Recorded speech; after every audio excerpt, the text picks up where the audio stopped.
Professor Rajendra Kumar ji, इनका धन्यवाद। और एनएसएस यूनिट राजकीय महाविद्यालय ऊना, पूरे यूनिट का धन्यवाद जिन्होंने मुझे ये प्लेटफॉर्म दिया।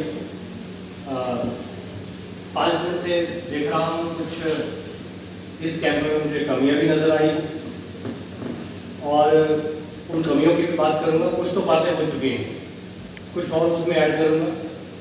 तो उससे पहले कुछ मेरे पर्सनल एक्सपीरियंस रहे हैं लाइफ के, जो गलतियाँ की हैं मैंने, वो गलतियाँ आप लोग ना करें, ताकि आप लोगों को थोड़ा सा उनके बारे में बता दूँ। बहुत बड़ा कोई फिलॉसफी नहीं होगी, किताबें नहीं होंगी, जो प्रैक्टिकली कुछ गलतियाँ की हैं, तो उन गलतियों के बारे में आप लोगों से डिस्कस करूँगा, ताकि आप लोग आने वाले फ्यूचर में जो भी काम करें उसमें आप लोग अपनी सफलता की जो बुलंदी है, जो भी आपका टारगेट है, उसको आप लोग अचीव कर सकें।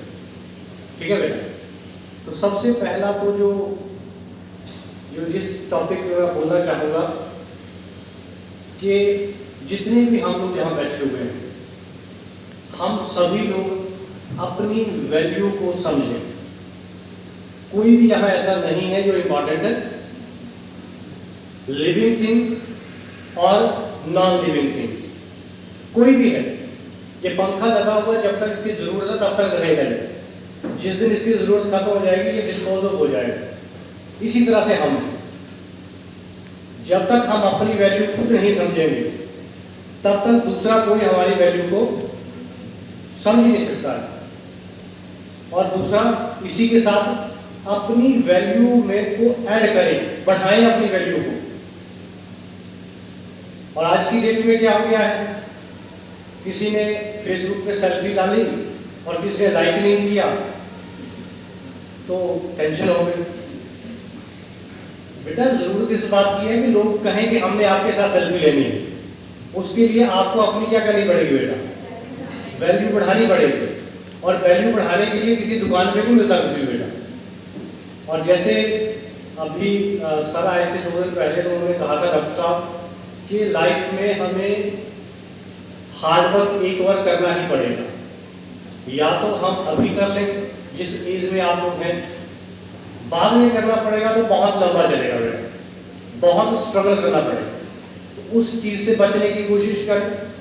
और अभी आप में से कुछ आउटगोइंग क्लास है, कुछ सेकेंड ईयर में, कुछ फर्स्ट ईयर में है, तो आप लोगों में से कई बच्चों ने सोच रखा है कि हमने कॉम्पिटिटिव एग्ज़ाम की तैयारी करनी है। उसमें जब भी आप कॉम्पिटिटिव, किसी भी कॉम्पिटिटिव एग्ज़ाम की तैयारी में आप जाएं, तो उसमें सबसे पहला जो थंब रूल है, क्या नहीं पढ़ना है, आउटलाइन करने बेटा क्या नहीं पढ़ना है।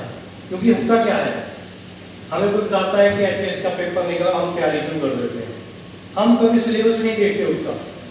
इवन कि मुझे ऐसा लगता है कि आप में से बहुत से बच्चे फाइनल में पहुंच गए होंगे, लेकिन शायद कभी किसी ने अपना सिलेबस चेक नहीं किया हो कि हमारे पहले यूनिट में क्या टॉपिक है, सेकंड में क्या है, थर्ड में क्या है, फोर्थ में क्या है। मतलब आउटलाइन किया ही, तैयारी नहीं किया हमने।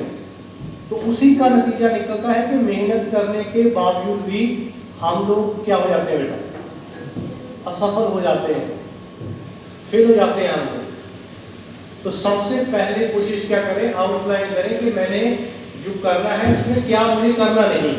क्योंकि मैंने जब खुद तैयारी की तो स्टार्टिंग के 1-2 साल, अब मैं क्या रियलाइज करता हूँ कि स्टार्टिंग के 1-2 साल ऐसे पढ़ाई की कि बहुत सी चीज़ें ऐसी थी जिसको पढ़ने की जरूरत ही नहीं थी। तो मेरे तो 2 साल वेस्ट हुए ना बेटा। आप लोग वो गलती ना करें, जो पहली बात, जो सबसे पहली बात।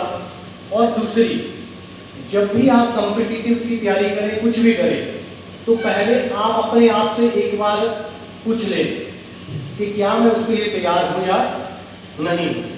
कहीं ऐसा ना हो कि हम टारगेट बहुत बड़ा रखें और मेंटली और फिजिकली हम उस लेवल तक एफर्ट्स ना डाल पाएं।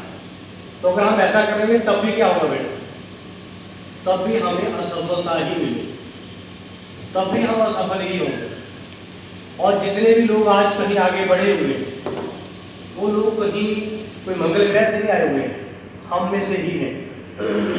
लेकिन अभी आज की डेट में आप देखिए, जिसके बोला मैं एक पुलिस डिपार्टमेंट में ऑफिसर है, डीएसपी कुलविंदर सिंह।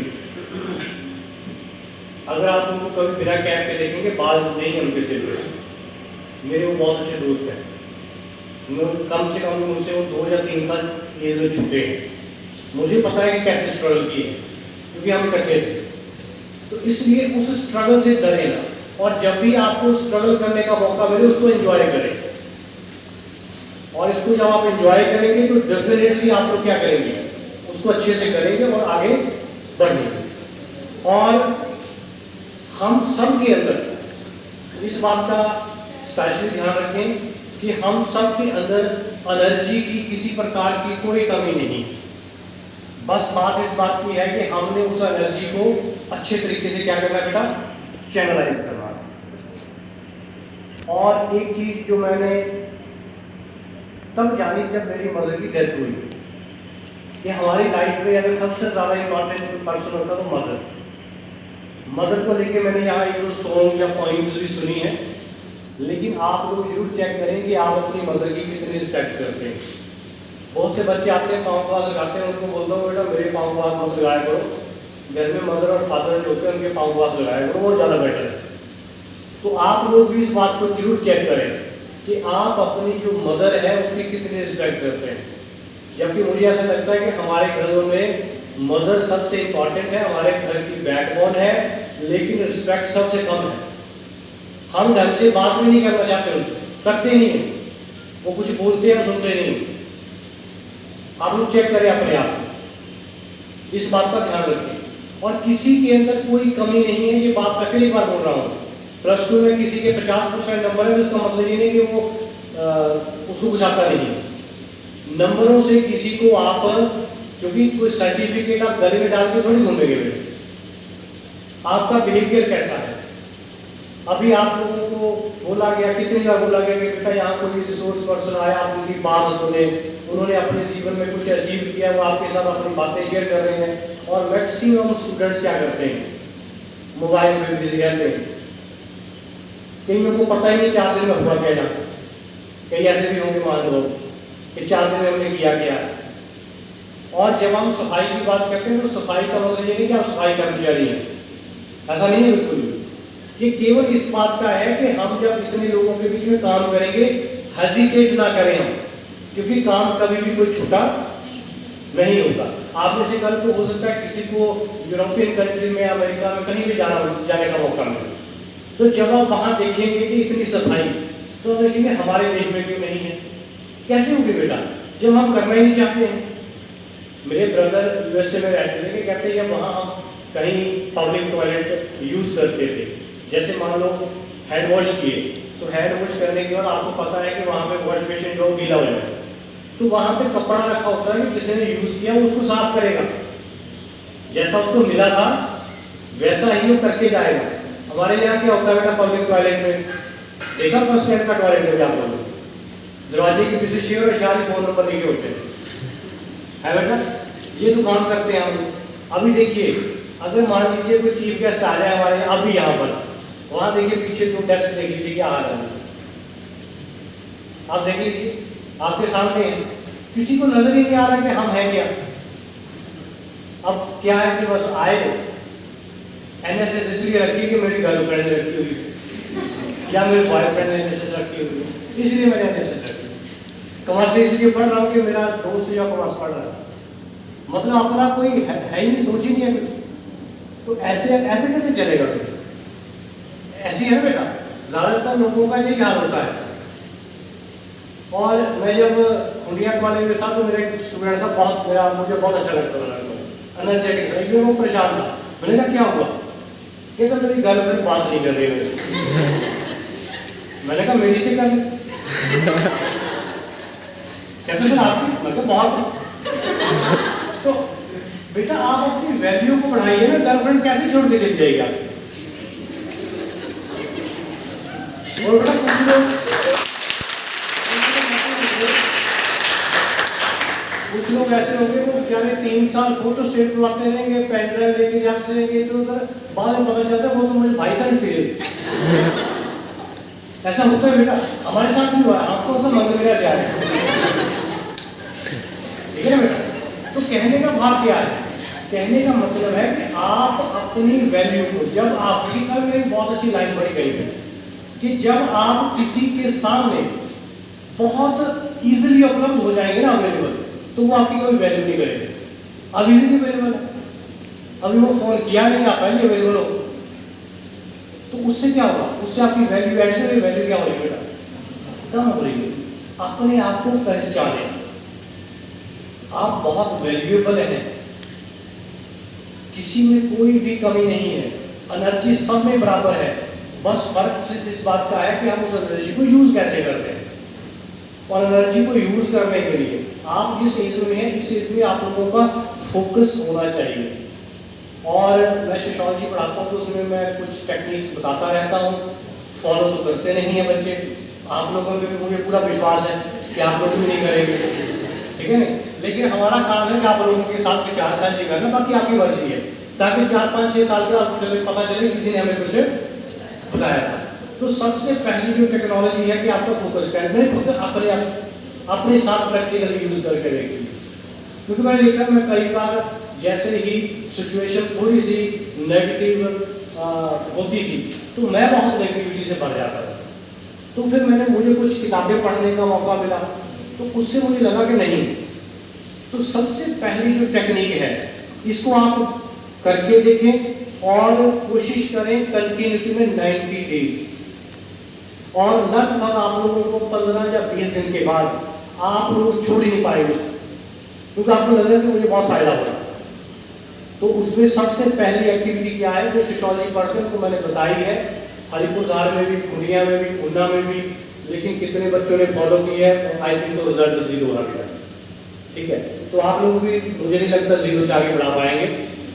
तो एक काम करें, 90 डेज के लिए कोई भी एक टाइम रख लें, सुबह, शाम, दोपहर, जब भी आप फ्री हो, केवल आपकी लाइफ के 15 मिनट, ओनली 15 मिनट, पहले 5 मिनट से स्टार्ट करें, फिर उसको बढ़ाते हैं 15 मिनट तक। 15 मिनट तक आपने क्या करना है, जो भी आपकी कंफर्टेबल सिचुएशन है, बैठ के कंफर्टेबल है, लेट के, खड़े होके, जैसे भी आप कंफर्टेबल, ठीक है? आप मान लीजिए लेट की बात करते हैं, तो आप लेट जाएं, बॉडी के सारे पार्ट्स को बिल्कुल ढीला छोड़ दें, आंखें बंद कर लें, और अगले 5 मिनट, 5 मिनट का मतलब यह है 300 सेकंड, 300 सेकंड के लिए आप लोगों ने बस एक ध्यान रखना कि आपकी बॉडी का कोई पार्ट हिले, बस इतना काम करना। क्या करना बेटा? कि आपकी बॉडी का कोई भी पार्ट हिले ना, बिल्कुल। जैसे, लेकिन क्या होगा ये मैं आपको बता देता हूं, जैसे ही आपको 10-15 सेकंड होंगे, आपको ऐसे लगेगा कि आपके कान में कुछ कीड़ा घुस गया और आप हाथ उठा लेंगे, या आपको ऐसे लगेगा कि आपके पेट के ऊपर कुछ चल रहा है, या पैर में खारिश हो रही है। डेफिनेटली होगा, करके देखिए, अनुभव करके देखिए, ऐसा होगा आपके साथ। वो क्यों होगा? वो इसलिए होगा क्योंकि जब तक हमारी बॉडी एक्टिव रहती है, हमारे थॉट भी एक्टिव रहते हैं। जैसे ही हमारी बॉडी इनएक्टिव होने लग जाती है, हमारी थॉट प्रोसेस भी होने लग जाती है, और वो थॉट, मन जिसको बोलते हैं, वो मन हमारा गति नहीं करता है जब हमारी बॉडी बिल्कुल स्टैटिक हो जाती है। और मन जब मन गति करना चाहता है तो वो क्या करेगा? वो इल्यूजन पैदा करेगा। इल्यूजन क्या होगा? कान में कुछ चला गया, पैर में खारिश हो रही है, पेट में कुछ हो रहा है, आप अपना हाथ पांव डेफिनेटली कुछ ना कुछ ही ला देंगे और फिर वही चीजों में पहुंच जाएंगे। अगर आपने इस काम को 90 डेज किया, आप फील करेंगे आपका फोकस बढ़ जाएगा। जिस चीज को आप एक बार पढ़ लेंगे आपको भूलेंगे नहीं। कॉन्सेंट्रेट जिस जगह पे आप रहेंगे वहां 100% प्रेजेंट रहेंगे। 15 मिनट बोलता हूँ आप लोगों को, पहले 5 मिनट से शुरू करें, उसको बढ़ाते बढ़ाते 15 मिनट तक आप ले जा सकते हैं। इस काम को डेफिनेटली करें। और मैंने पता नहीं यहाँ वाले दिन किसी को बोला या नहीं बोला, पढ़ाई करने से, डिग्रियां लेने से केवल हम लोग नौकर बन सकते हैं। क्या बन सकते हैं बेटा? नौकर मतलब नौकरी मिल जाएगी। लेकिन अगर लीडर बनना है, राजा बनना है, राजा इन द सेंस कि किसी बड़ी प्लेटफॉर्म पे पहुंचना है, तो पढ़ाई के साथ साथ आपको अपनी अंडरस्टैंडिंग डेवलप करनी पड़ेगी। डिग्रियां बहुत से लोगों के पास है, बहुत डिग्रियां हैं, लेकिन देश को चलाने वाले आज के नेता हमारे, हो सकता है कई ऐसे भी होंगे जो ग्रेजुएट भी नहीं होंगे, लेकिन उनके अंदर क्या है बेटा, लीडरशिप क्वालिटी। तो उस अंडरस्टैंडिंग को डेवलप करने में भी ये मैंने आपको एक पद्धति बताई, ये आपके लिए बेनिफिशियल हो सकती है, तो इसको आप यूज करें, ठीक है। और घर में आप लोग अपनी मदर फादर, दो लोग ऐसे हैं लाइफ में, उनकी आप हार्टली रिस्पेक्ट करें। उन्होंने जिंदगी के 30, 35, 40 साल स्पेंड कर लिए हैं, उनकी कई बातें हमें अच्छी भी नहीं लगती हैं, कई बार वो हमें कुछ बोलते हैं, हम बोलते हैं कि ऐसे बोलते रहते हैं, ऐसे नहीं बोलते बेटा। उनकी बातों के पीछे होता है अनुभव, उसके आधार पर वो हमें कुछ ना कुछ बोलते हैं, तो इस बात का विशेष ध्यान रखें, ठीक है।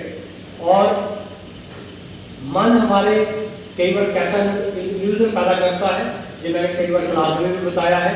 जैसे मान लीजिए आप में से कोई खेत में काम करके आया, बहुत थका हुआ है, हम लोग सभी खेती बाड़ी करने वाले लोग हैं, खेत में काम करते हैं, भैंसे भी हैं, सब कुछ काम करते हैं। आप में से कोई खेत में काम करके आया और आते ही आपने अपनी मम्मी को या सिस्टर को बोला कि मैं इतना ज़्यादा थक चुका हूँ कि मैं पानी भी खुद नहीं पी सकता। और आप नॉर्मली हम क्या करते हैं, खेत से आते हैं, आते ही आंगन में बरामदे वहीं लेट जाते हैं, ऐसे करते हैं हम लोग, ठीक है। इतने में क्या हुआ कि आप लेट गए हैं और 2 मिनट पहले आपने क्या कहा था कि मैं इतना थक चुका हूँ कि मैं पानी का गिलास भी खुद उठकर पी नहीं सकता, यही कहा ना बेटा। अब इल्यूजन पैदा। अब इतने में क्या हुआ कि आपके ऊपर एक बहुत बड़ा सा सांप गिर जाता है, आप लेटे हुए हैं, बड़ा सा आपके ऊपर क्या गिरा बेटा, क्या करेंगे आप है बेटा, क्या करेंगे, सैन बोल्ट बन जाएंगे मुझे लगता है बेटा। बेटा अभी तो आपने बोला था कि आप थके हुए हैं, तो कैसे दौड़े फिर आप, सांप गिर जाए तो क्या होगा बेटा, दौड़ेंगे या नहीं? तो एनर्जी कहाँ से आई बेटा? थोड़ी देर पहले तो आपने कहा कि मैं इतना थक चुका हूँ कि मैं पानी का गिलास भी नहीं पी सकता उठ के, अभी आप इतना भागे कि मिल्खा सिंह को पीछे छोड़ देंगे, ये कहाँ से आई बेटा एनर्जी? ये क्या है बेटा? इल्यूजन। मन यही काम करता है, जब भी पढ़ने का मन होगा तो मन 1 सेकंड थॉट देगा, कल पढ़ लेंगे, पेपर में तो महीना पढ़ा, वो भी कौन सा पढ़ रहा है, वो भी तो खेल रहा।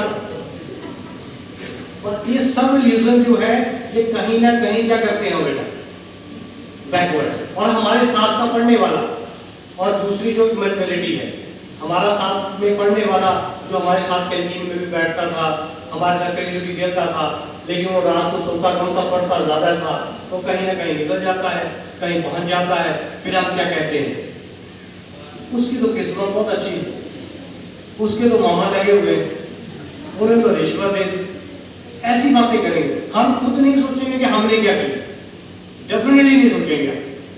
इसलिए रिस्पॉन्सिबिलिटी लेना सीखें, कोई गलती हुई है तो उसको हार्डली मान लें, क्योंकि जैसे ही आप अपनी गलती को मान लेंगे हल्का हो जाएगा कि हाँ मुझसे गलती हुई है। गलती सबसे होती है, हमने भी बहुत गलतियां की हैं। और मैंने आपको बताया था कि जब भी आपने कॉम्पिटिटिव एग्जाम की तैयारी करनी है तो एक तो आप लोगों ने क्या देखना है बेटा, क्या नहीं पढ़ना है, नंबर 1। और सेकंड आपने क्या ध्यान रखना है, कॉन्टिन्यूटी।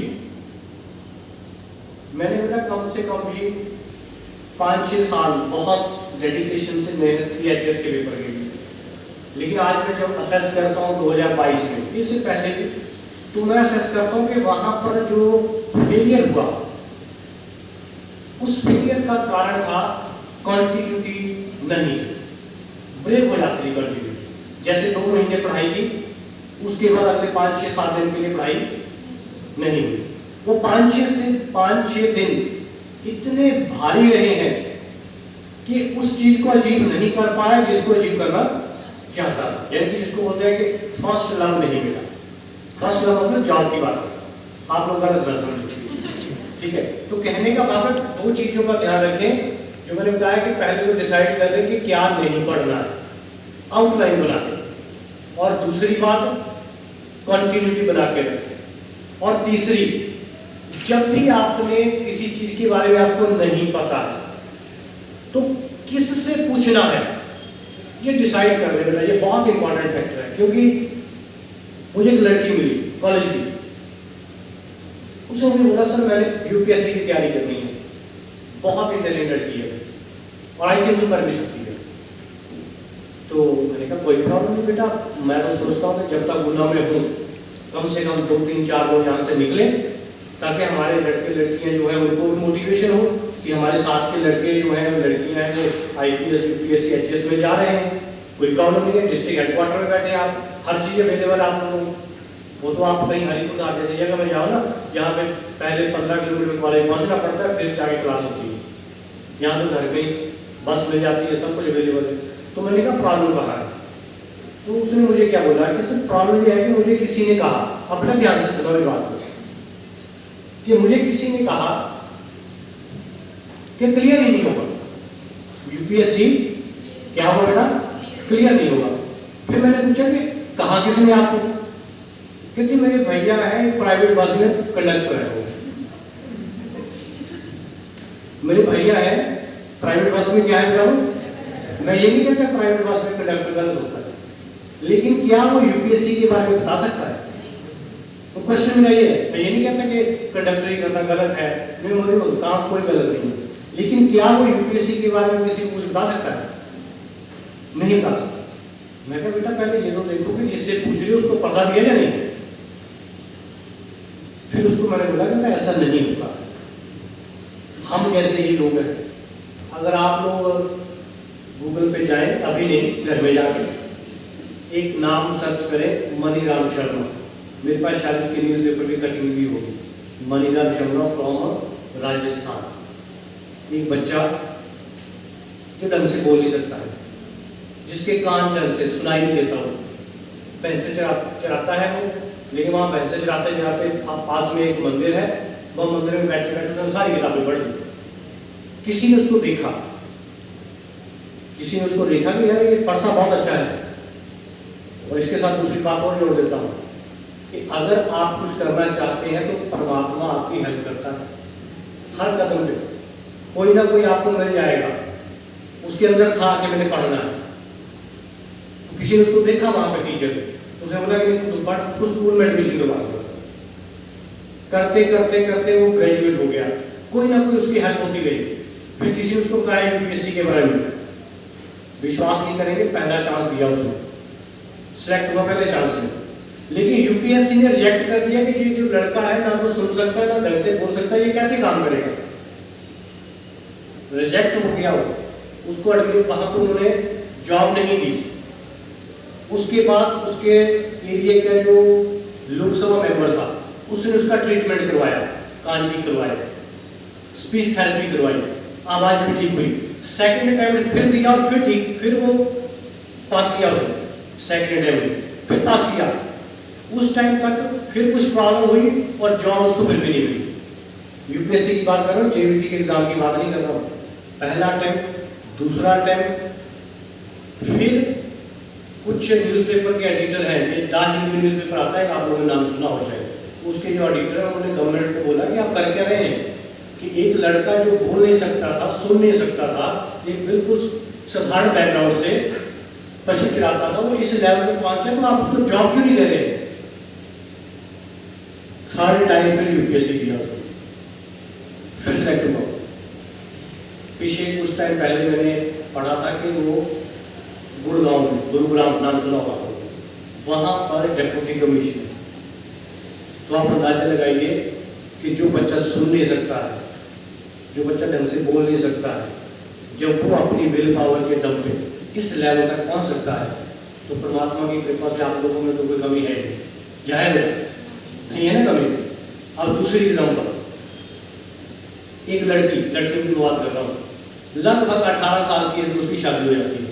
18 से भी मान लो आप कम ही थी, तमिलनाडु की लड़की, शादी हो जाती है उसकी।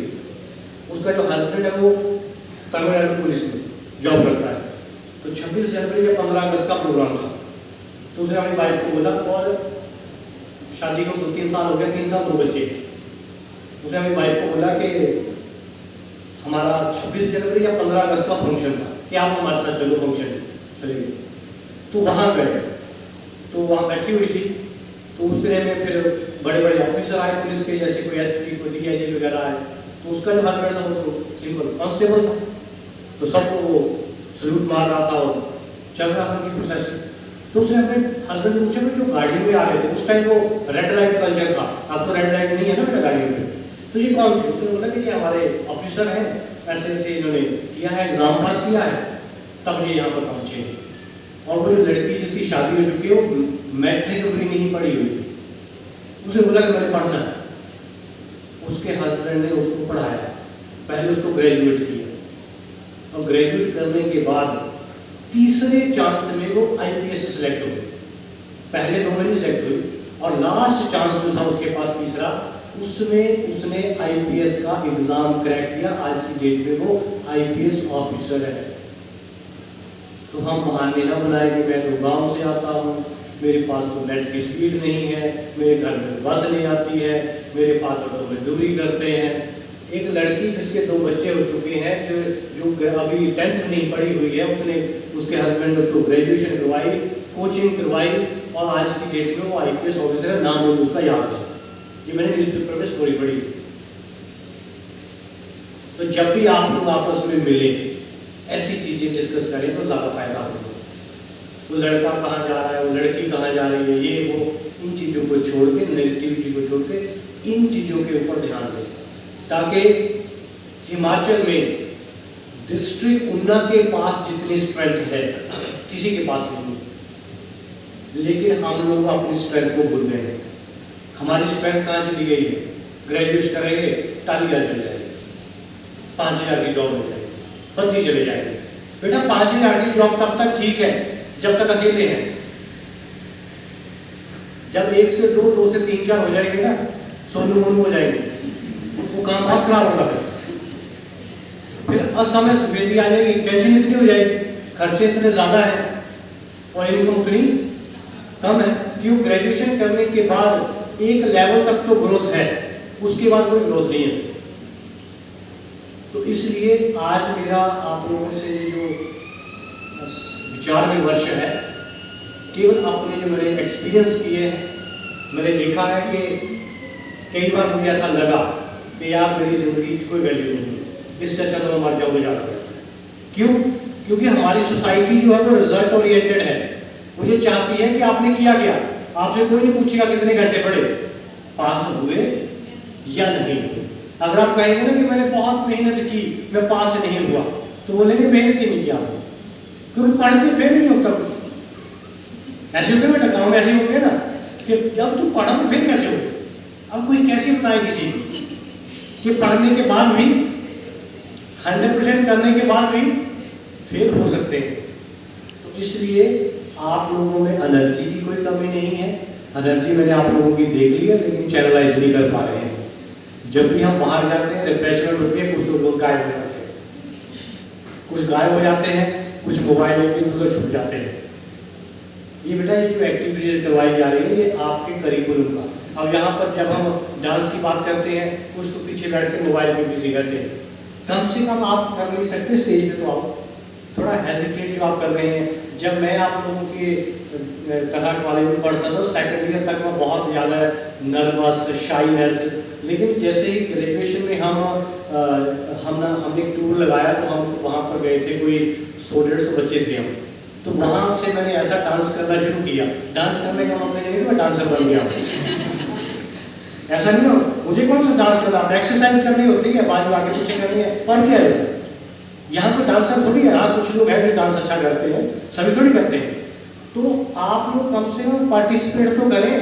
जो पार्टिसिपेट कर रहे हैं उनका तो हौसला बढ़ा दें। क्लैपिंग के लिए बोलेंगे, कुछ तो ऐसे बैठे रहेंगे, बस इतना तो कर सकते हैं आप। ठीक है बेटा, तो इन बातों का ध्यान रखें। आज हमारी जो भी एक्टिविटी होगी लास्ट होगी, और कल हमारा जो रिसोर्स पर्सन आएंगे, कल भी आपकी जो रिसोर्स पर्सन आपको एक्टिविटी कराएंगे वो आपकी आउटसाइड ही होगी। उसमें एक एक्टिविटी होगी कुछ ना कुछ, और कोशिश करेंगे ये जो 2 दिन हैं, इन 2 दिनों में जो कमियां रह गई हैं पिछले 4-5 दिनों, इन कमियों को हम पूरा करें। 1994 में मैंने एनसीसी का कैंप लगाया था, और आज भी वो मेमोरीज पूरे दिलो दिमाग में है कि हमने वहां पर 8-10 दिन में क्या किया था। क्योंकि हमने पहले दिन को छोड़कर बाकी जितने भी दिन थे उसमें हर पल को हमने खूब एंजॉय किया, मार भी खाई, सजा भी बहुत मिली। अब हम ड्रिल में जा रहे थे, सुबह 9:30 बजे ड्रिल में जा रहे थे, हमारे पीछे थे उन्ना कॉलेज के लड़के, स्कूल में कैंप लगा हुआ था दुसारा में, तो 5 से लड़कियां निकली स्कूल की, तो किसी लड़के ने हम उनके आगे थे, लड़कियों ने गालियां निकालनी शुरू कर दी और हमारे पीछे वो चले हुए थे, हमारे जो आर्मी के लोग थे, उसने बोला गालियां किसने निकाली, सीटी किसने बजाई। और हम तो छोटे छोटे बच्चे थे 94 में, हमारे साथ थे कॉलेज के, सीटी दोनों ने बजाई थी। उन्होंने बोला सारे लेट जाओ। बेटा आज भी पता है वो जो दुसारा की खड्ड है ना, वो ट्रोलिंग करते करते ना पूरा दिन उन्होंने हमारे बाजू घुटने, हमें तो पता ही नहीं था हुआ क्या, हमें तो पता ही नहीं चला कि हुआ क्या, लेकिन बाद में पता चला कि सीटी बजाई थी किसी ने, किया किसी ने। और फिर जब उन्होंने बोला कि अब आगे से सीटी बजाएंगे, अब हम क्या बोले, नो सर, पीछे से कुछ नहीं, यस सर, उसे और ले तो सुबह से दोपहर लंच हो गया। और वो जब दुसारा जाएंगे ना, वहाँ पर वो एक बना हुआ राधा स्वामी वाला लोग, वहाँ पर पूरी खंड में ना हमने यही काम किया हुआ, तो वो दिन याद है हमें आज, इतना जबरदस्त रहे हमारे वो 7-8 दिन। आप लोगों ने यहाँ तो मोबाइल ऐसा आया कि किसी ने तो परेशान कर दिया है, मुझे ऐसा लगता है परेशानी ज़्यादा बढ़ गई, ठीक है। तो इन बातों का ध्यान रखें जब भी आप लोगों को बुलाया जाता है। और जब अभी यहाँ कैंप की बात, सॉरी ट्रिप की बात होती है कि हमने ट्रिप के लिए जाना है, तो मैं भी इंटरेस्टेड हूँ कि हमें एक ट्रिप लगाना चाहिए, पर ट्रिप लगाने से पहले हमने एक कागज़ तैयार करेंगे क्या करना है क्या नहीं करना है, ठीक है। क्योंकि अगर ट्रिप लगा के मोबाइल पे बिजी रहना, उससे अच्छा घर में बैठो, क्यों खर्चा करना, क्यों पेरेंट्स के पैसे बर्बाद करना, ठीक है। जब ट्रिप लगाना है, अब भी देखिए, हम जब भी जितने लोगों ने ट्रिप लगाया था 2000 में, जनवरी 2000 में, तो अब जब भी हम मिलते हैं तो सबसे पहले बात क्या होती है, यार ट्रिप पे गए थे कितना मजा आया। और हमारे साथ तो ऐसे ऐसे इंसिडेंट हुए कि हमारा ट्रिप ये था कि हम परमात्मा की कृपा से वापस आ गए सारे, हमने से एक आध दिन काम ही खत्म था, ऐसे काम हो। तो वो हमारे लिए अनफॉरगेटेबल दिन थे, 8-10 दिन जो हमने घूमे। तो मैं ये चाहता हूँ कि आप लोगों के लिए वो अनफॉरगेटेबल रहे, जो भी काम करें उसको कोशिश करें मन से करें, क्योंकि मन से करेंगे तो काम अच्छा हो, ठीक है। आगे अधूरे मन से काम करने का कोई फायदा नहीं, ठीक है। तो इन बातों के साथ अभी जो कमियां रही हैं उनको कोशिश करें पूरा करने की। कल हमारा सेशन होगा, सुबह सोर्स पर्सन होंगे और उसमें हम कोई शायद आउटडोर एक्टिविटी ही करेंगे, ठीक है। और आप में से कभी भी किसी को किसी भी तरह की गाइडलाइन चाहिए हो कॉम्पिटिटिव एग्जाम से रिलेटेड, चाहे वो मेरे पास पढ़ता है या नहीं पढ़ता है, एनी टाइम 24/7 आप मुझे फ़ोन कर सकते हैं। 24/7 का मतलब रात के 12 बजे नहीं होता, ठीक है बेटा, पता नहीं होता आप लोग किस तरफ चल पड़े, क्योंकि आप लोग अनप्रडिक्टेबल है, कुछ भी कर सकते हैं आप लोग। तो इसलिए 24/7 का मतलब ये है कि टाइम भी आप कॉलेज में अवेलेबल रहता हूँ लगभग 9:30 बजे से लेकर 2:30 बजे तक, ठीक है। और छोटे छोटे टारगेट रखें और छोटे छोटे टारगेट को अचीव करते जाएंगे, बड़ा अपने आप हो जाएगा। और हमारे प्रधानमंत्री ने एक बात कही थी, उस बात ने मुझे बहुत प्रभावित किया और मैं कोशिश करता हूँ। उन्होंने कहा था कि करना है, बनना नहीं है, कि हमने काम करना है। हमने ये नहीं सोचना है कि मैंने HAS ऑफिसर बनना है या IAS ऑफिसर बनना है। उस बनने के लिए क्या करना पड़ेगा वो मैंने करना। जब मैं उस काम को हार्डली करूँगा तो आप डेफिनेटली मान के चलें कि आप उस लेवल को अचीव कर रहे हैं। और जो लास्ट बात चाणक्य ने कही थी, उसने कहा था कि जब भी आप काम करें, कोई भी काम करना है, उसमें बीच में ईश्वर को, परमात्मा को ना लेके आए। क्योंकि जब भी आप किसी काम को करेंगे, अगर उसके बीच में परमात्मा को, ईश्वर को, भगवान को लेके आएंगे तो आपकी डिपेंडेंस कहाँ हो जाएगी, थोड़ी सी हो जाएगी। और थोड़ी सी क्या करेंगे, फिर आप लोगों में से साइंस पढ़ते हैं, आप लोगों ने साइंस में कॉन्सेप्ट पढ़ा है कि जब हम पानी को गर्म करते हैं तो वो कितने सेंटीग्रेड पे उबलता है बेटा? कितने पे उबलने लग जाता है? 100 पे। जैसे ही आपने पानी रखा चाय बनाने के लिए तो वो 100 सेंटीग्रेड पे पहुंचने के बाद वो उबलने, लेकिन अगर आप 99 पे गैस बंद कर दें क्या होगा बेटा? वो नहीं उबलेगा। इसका मतलब वो 99% जो आपने उसमें एनर्जी डाली थी वो वेस्ट हुई है। तो ये हमारे साथ भी होता है, 99% एनर्जी डाल देंगे, 1% नहीं डालेंगे तो क्या हो जाएंगे? फेल हो जाएंगे। और फेल होने से बिल्कुल भी ना डरें। लास्ट इंसिडेंट अपना मैं शेयर करूंगा, उसके बाद बात खत्म। ग्रेजुएशन करने के बाद 3 दोस्त हम मिले, मेरे जो सोशियोलॉजी पढ़ते हैं बच्चों को पता होगा। ग्रेजुएशन करने के बाद 3 लोग हम मिले, 5 साल हो गए थे ग्रेजुएशन किए हुए। तो तीनों इकट्ठे हुए तो एक ने बोला कि यार मैं कुछ बात करना चाहता हूँ। मैंने भी बोला और तीसरे ने भी बोला। तो मैंने बोला कि बताओ पहला क्या बात है? तो एक दोस्त ने बोला कि मैं सोचता हूँ कि कॉलेज में एक बार फेल हो जाते तो अच्छा। मैं फेल होने के लिए किसी को मोटिवेट नहीं कर रहा हूँ बेटा, आप लोग गलत अर्थ का आदर्श ना करें। तो एक ने कहा कि एक बार कॉलेज में फेल हो जाते तो अच्छा था। मैंने कहा यार मेरे दिमाग में यही विचार था कि एक बार कम से कम फेल हो जाते तो अच्छा था। और तीसरे ने क्या कहा कि एक बार फेल हो जाते तो, क्योंकि हमें पता ही नहीं चला कि कॉलेज कब गए और कब हम क्योंकि कॉलेज जब हम पढ़ते थे तो कॉलेज आने की जरूरत नहीं होती थी। आपने एडमिशन ले लिया, फीस दे दी, उसके बाद किताबें पढ़ो, पेपर दे दो आप। और ये NSS, NCC, कल्चरल प्रोग्राम, इनके बारे में कुछ पता ही नहीं होता। तो आप लोग 5 साल के बाद ये बात ना करें अपने दोस्तों के साथ कि अगर एक बार फेल हो जाते तो। इसलिए अभी क्या करें, जो ग्रेजुएशन के फाइनल में उनके पास तो 15-20 दिन बचे हैं, तो 15-20 दिन में 3 साल का मजा ले लें पूरा। तो ये गोल्डन डेज हैं आप लोगों के, इसको अच्छे से कीजिए। और एग्जाम जो आपके आने वाले हैं उसके लिए आप लोगों को बेस्ट ऑफ लक, ठीक है। और अभी हमारी एक छोटी सी बाहर एक्टिविटीज़ होगी, कोशिश करेंगे 1 घंटे के लिए उसमें इन्वॉल्व हो जाए। उसके बाद हमारा यहाँ कल्चरल प्रोग्राम होगा। और जिन बच्चों ने अभी कल जो हमारा चीफ गेस्ट जब आएंगे जो कल्चरल एक्टिविटी तैयार की है वो अपनी अपनी परफॉर्मेंस दिखा दें ताकि उसको हम फाइनल करें। थैंक यू, धन्यवाद।